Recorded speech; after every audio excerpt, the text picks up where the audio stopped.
മഹാത്മാഗാന്ധിയുടെ വരികളിൽ നിന്നാണ് നമ്മൾ തുടങ്ങുന്നത്. Every home is A university and mother is A best teacher. ഓരോ വീടും ഓരോ യൂണിവേഴ്സിറ്റിയാണ്. അമ്മയാണ് അവിടുത്തെ മികച്ച അധ്യാപിക. എല്ലാ കോഴ്സുകളും പഠിച്ചെടുക്കാവുന്ന സർവകലാശാലയാണ് നമ്മുടെ വീട്. അമ്മയാണ് ഏത് വിഷയവും പഠിപ്പിക്കുവാൻ കെൽപ്പുള്ള അധ്യാപിക. അത്രമാത്രം ആഴമുള്ള വരികളാണല്ലേ.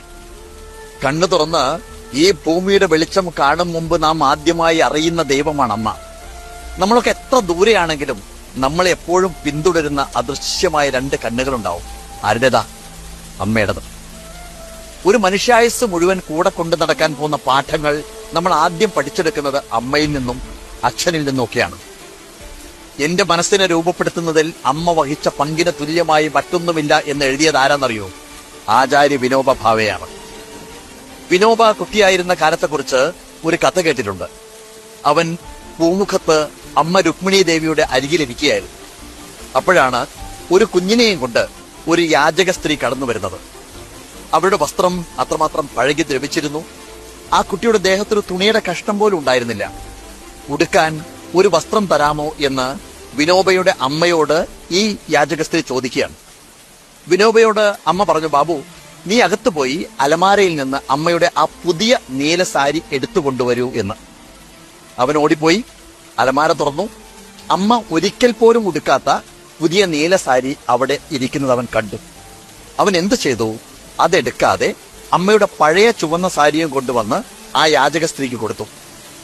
അവര് അത് വാങ്ങി സന്തോഷത്തോടു കൂടി പോവുകയും ചെയ്തു. രാത്രി ഉറങ്ങാനായിട്ട് അരികിൽ കിടക്കുമ്പോ അമ്മ വിനോബയുടെ തലമുടിയിൽ ഇങ്ങനെ വിരലോടിച്ചുകൊണ്ട് അവനോട് പതുക്കെ ചോദിച്ചു, ബാബു, നീ ഇന്ന് എന്തുകൊണ്ടാണ് ആ അമ്മയ്ക്ക് നീല സാരിക്ക് പകരം ചുവന്ന സാരി കൊടുത്തത്? അവൻ പറഞ്ഞു, എന്റെ അമ്മ പുതിയ സാരി ഉടുത്ത് കാണുന്നതാണ് എനിക്കിഷ്ടം. അമ്മ അവനെ ഒന്നുകൂടി അരികിലേക്ക് ചേർത്ത് കിടത്തി. എന്നിട്ട് അവന്റെ കാതിനോട് ചുണ്ടുകൾ ചേർത്ത് മന്ത്രിച്ചു, ബാബു, ആ അമ്മയോടൊപ്പം ഉണ്ടായിരുന്ന നിന്റെ അതേ പ്രായമുള്ള ഒരു കുഞ്ഞിനെ നീ കണ്ടില്ലേ? അവനും ആഗ്രഹം ഉണ്ടാവില്ലേ അവന്റെ അമ്മ ഒരിക്കലെങ്കിലും പുതിയൊരു സാരി ഉടുത്ത് കാണാൻ അവനും കൊതിക്കുന്നുണ്ടാവില്ലേ? ബാബു ഒന്നും വേണ്ടിയില്ല. നീ സ്വയം ചിന്തിക്ക്, നീ ചെയ്തത് ശരിയായിരുന്നോ എന്ന്. ആ അമ്മ പിന്നെ ഉറങ്ങിപ്പോയി. പക്ഷേ വിനോബയ്ക്ക് ഉറക്കം വന്നില്ല. അന്ന് ഉറങ്ങാനേ കഴിഞ്ഞില്ല. അടുത്ത നാളിൽ അവൻ ആ ഗ്രാമത്തിൽ മുഴുവൻ ആ യാചക സ്ത്രീയെയും അന്വേഷിച്ച് നടന്നു. പക്ഷേ അവർ അവിടെ ഒന്നും ഉണ്ടായിരുന്നില്ല. ആ പാഠം, ആ കുറ്റബോധം, അമ്മയുടെ ആ അധ്യയനം വിനോബയുടെ ചിന്തകൾ മുഴുവൻ മാറ്റിമറിച്ചു. അവൻ പിന്നീട് ഭാരതത്തെ മുഴുവൻ പഠിപ്പിക്കുന്ന ഒരു അധ്യാപകനായിട്ട് മാറി, ആചാര്യനായി മാറി, ആചാര്യ വിനോബ ഭാവയായി മാറി.